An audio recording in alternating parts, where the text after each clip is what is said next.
사무엘하 12장 말씀 함께 나누겠습니다. 사무엘하 12장 말씀은 사람이 보기에 참 애매한 말씀입니다.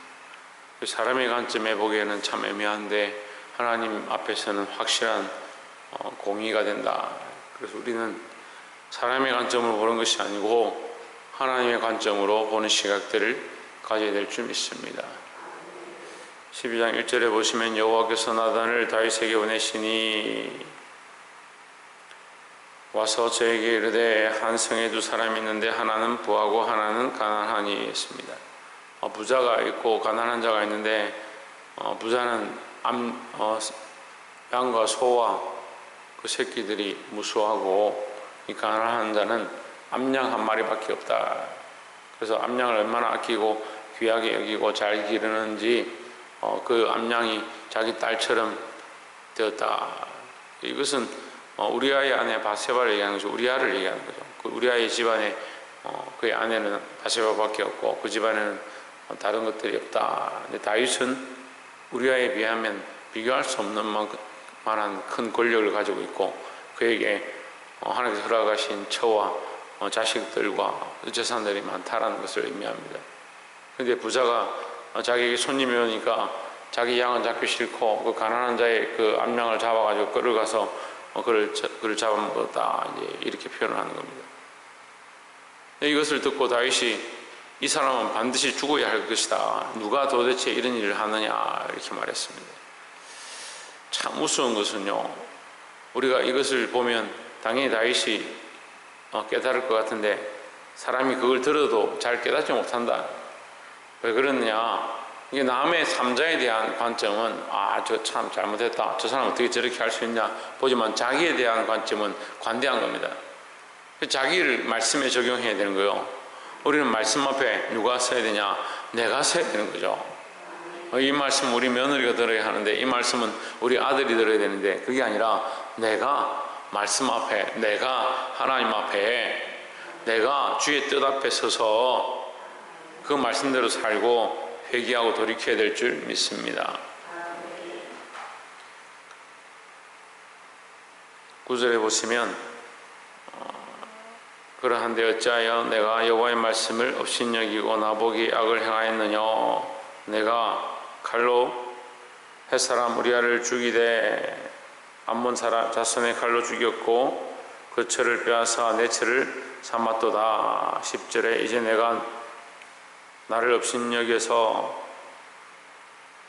햇사람 우리아의 아들 철을 빼앗아 내 철을 삼았은즉 칼이 내 집에 영영이 떠나지 아니하리라 하셨고 했습니다. 칼이 떠나지 않는다 이 말은 죽음이 떠나지 않는다. 죽음이 떠나지 않는다. 그래서 다윗의 집안에 이 피흘림의 역사들이 계속 나타납니다. 그 다윗이 그의 이 아들이 죽지요. 죽을 뿐만 아니고 압살롬이 배반하죠. 압살롬이 서로 쳐 죽이죠. 그리고 어떻게 합니까? 압살롬이 나중에 다윗의 그 처들과 동침을 하죠. 그 시모들과 동침을 하죠. 그런 일들을 벌입니다. 자, 우리가 이것을 보면 10절에 봤을 때 네가 나를 업신여기고 했습니다. 다윗은 그냥 우리아에게 행하는 것처럼 보이고 바세바를 사랑해서 그를 데려온 것밖에 안 되는 것처럼 보이지만 사실은 누구 앞에 있느냐? 하나님 앞에 있다는 거죠. 우리가 이 관점을 철저하게 회복해야 하는데 내가 말하고 내가 행동하는 것이 사람 앞에 하는 것이 아니고 하나님 앞에서 하는 것이다. 다윗이 하나님 앞에서 하는 걸 잊어버린 거예요. 미갈에게 말할 때 네가 나를 이렇게 업신여기고 나를 조롱하고 미갈이 다윗에게 뭐라 합니까? 이 나의 주인이 얼마나 뛰어난지 부끄러운 줄도 모르고 속옷이 다 벗겨지는데 그 속살을 드러내고 계집종 앞에서 춤췄다 이렇게 얘기를 하는데 다윗이 뭐라고 합니까? 나는 여호와 앞에서 한 것이다. 나이가 더 부끄럽게 되고 더 땅에 떨어진다 하더라도 나는 여호와 앞에서 한 것이다 이렇게 얘기를 합니다. 그래서 그것으로 해서 미갈이 저주를 받는 거죠. 근데 똑같은 관점에서 하나님이 왜 다윗만 사랑하십니까? 아닙니다. 다윗은 하나님 앞에 있는 것이고 미갈은 사람들 앞에 보이는 대로 하는 겁니다. 근데 지금 오늘 본문은 반대로 되죠. 다윗이 하나님 앞에 있는 것을 잊어버린 겁니다. 다른 것을 잊어버린 게 아니고요, 하나님 앞에서 하나님께서 보고 계시고 하나님이 그에게 말씀하고 있는 사실 자체를 잊어버린 거죠. 그러니까 뭐만 봅니까? 사람들이 어떻게 보는지, 사람들이 어떻게 생각하는지만 보는 겁니다. 문제는요, 다툼은 어디서 항상 일어나느냐? 사람들의 관점 가운데 사람들의 시각에 집중하면 다툼이 일어나고, 사람들의 관점으로 판단하면 결국 죄를 낳게 되는 겁니다. 여러분, 하나님 앞에 서 있기를 주의 이름으로 축원합니다. 13절에 다윗이 나단에게 이르되 내가 여호와께 죄를 범하였노라 하매 나단이 다윗에게 대답하되 여호와께서도 당신의 죄를 사하셨나니 당신이 죽지 아니하리라 했습니다. 다윗이 회개합니다. 회개하니 하나님께서 그를 용서해 주시는 거죠. 우리가 이게 참 어려운데, 다윗이 자기의 죄를 고백하고 빨리 엎드려서 회개했지만 결과는 뭐냐? 그가 범죄한 이 사건의 뿌리는 이미 뭐라고 있느냐? 열매가 맺어가고 있는 겁니다. 자, 우리가 이것을 빨리 끊고 하나님 앞에 회개해야 하지만 우리가 범죄한 것에 대한 결과들은 항상 맛보게 되는 거예요. 이걸 하나님께서 우리에게 갚으셨다 말하기는 부끄러운 거죠. 우리가 빨리 하나님 앞에 회개하면 다윗이 회개한 것처럼 사함을 받았습니다. 하지만 뭐가 남았습니까? 그 죄의 결과는 남아있는 거죠. 14절에 이 일로 다 인하여 여호와의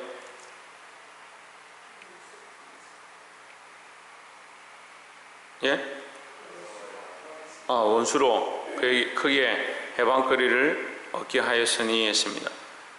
자, 아까 그 일이 다윗이 행한 것이 하나님 앞에서 행한 것이다.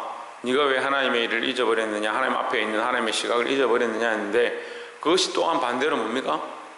원수의 해방거리가 되는 거예요. 그러니까 우리가 하나님 앞에 있지만 또한 누구 앞에 있느냐? 원수 앞에 있는 거죠. 우리의 삶이 육체에 있지만 우리의 삶의 행위가 결국 누구 앞에 있느냐? 하나님 앞에 드러나고, 누가 하느냐? 마귀가 하는 겁니다. 근데 우리가 선택하는 이 결과가 마귀가 기뻐하는 것인가, 하나님 기뻐하시는 일인가, 그걸 생각해야 됩니다. 제가 이렇게 일을 하다가 보면, 또 사역을 하다 보면 항상 다툼이 나기도 하고, 또 청년들이 이게 옳고 저게 옳고 이렇게 얘기를 하는데, 하나님 앞에 있느냐, 마귀가 기뻐하느냐, 하나님 원하시는 것이냐, 이런 걸 고민을 안 합니다. 그런 생각 자체가 잘 없어요. 그러니까 어떻게 합니까? 사람이 생각하기에 사람의 관점에서 이렇게 하는 게 옳지 않습니까? 왜 사람들한테 이렇게 해주지 않습니까? 이런 얘기를 하는 겁니다. 하나님 앞에 있습니다. 우리의 행위는 육체로 드러나지만 우리의 그 행위가 누구 앞에 있느냐? 하나님 앞에 있는 겁니다. 누가 보느냐? 사단이 보고 있습니다. 결국 욥의 그 행위를 마귀가 보고 사단이 보고 하나님 앞에서 그를 판단했던 것처럼 우리도 똑같이 하나님 앞에 서게 되는 겁니다. 그럼 믿음의 일을 해야 되는 거예요. 믿음의 일을. 사람들 앞에 이 행위를 보이는 것이 아니고 하나님 앞에 서서 믿음으로 살면 결국 누구를 이기는 겁니까? 원수를 이기는 겁니다. 사랑하는 성도 여러분, 원수의 해방거리가 되지 않도록 정신을 차리고 믿음으로 서시기를 주의 이름으로 축원합니다. 20절에 다윗이 땅에서 일어나 몸을 씻고 기름을 바르고 의복을 갈아입고 여호와의 전에 들어가서 경배하고 궁으로 돌아와서 명하여 음식을 그 앞에 베풀게 하고 먹은지라 했습니다. 자, 다윗으로 말미암아, 다윗의 그 범죄로 말미암아 그 바세바가 낳은 그 아들, 그러니까 동침에서 낳은 그 다윗의 범죄로 태어나는 아이죠. 그 아이를 하나님께서 치십니다. 죽게 하시죠. 다윗이 엎드려 금식합니다. 혹시나 살려줄까봐 기도합니다. 아무것도 먹지 않냐고 좌절해 있으니까 다윗을 불쌍히 여긴 신복들이 안타까워합니다. 근데 그 아이가 죽었다는 소식을 다윗에게 말하지 않습니다. 왜? 말하면 다윗이 더 실망하고 더 속상할까 봐. 살아있을 때도 금식하면서 이렇게 힘들었는데 죽었다 하면 어떻게 하겠느냐. 근데 다윗이 수군거리는 소리를 듣고 알지요. 왜 그 아이가 죽었느냐 묻습니다.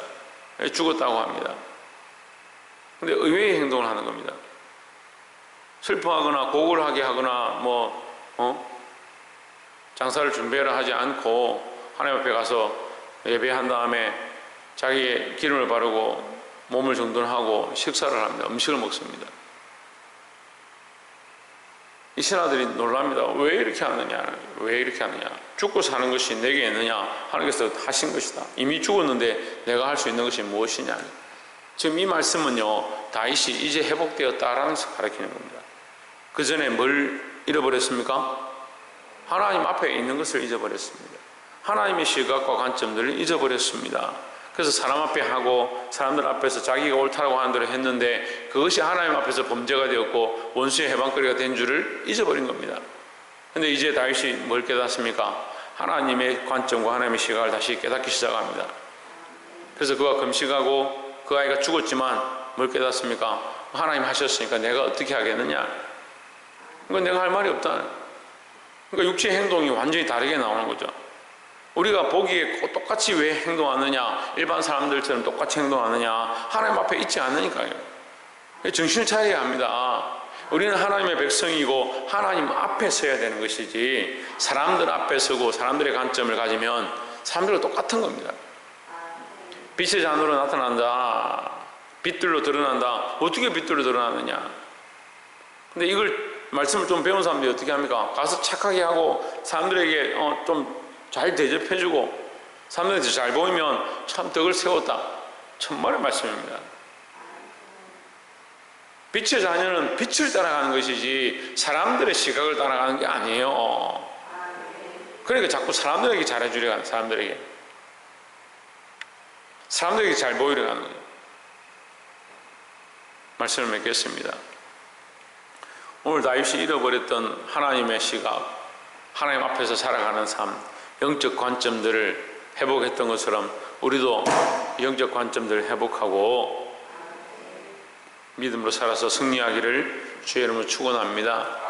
사람이 기뻐하는 것보다 하나님 뭘 기뻐하실까? 하나님 앞에서 내가 어떻게 할 것인가?